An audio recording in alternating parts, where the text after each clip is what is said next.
যে আমি এই কাজটা করলে এই ফল পাবো। সেই সব কল্পনা করতে থাকেন যা না তার হাতে আছে, না আছে অধিকার আর না আছে নিয়ন্ত্রণ।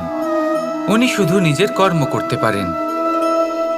উনি কি ফল পাবেন তা তার হাতে কখনোই নেই। তাই আপনিও শুধুমাত্র কর্ম করতে থাকুন, ফলের চিন্তা করবেন না। মনে রাখবেন, শিকড় এবং শাখা যেভাবে একে অপরের সাথে জড়িয়ে, সেইভাবেই একে অপরের সাথে জড়িয়ে কর্ম এবং ফল। যেরকম কর্ম আপনি করবেন সেরকম ফল আপনি অবশ্যই পাবেন। তাই এই ফলের আশায় কর্মের সময় কখনোই নষ্ট করবেন না, কারণ যে ব্যক্তি সময় নষ্ট করেন, সময় সেই ব্যক্তিকে অবশ্যই নষ্ট করে দেয়।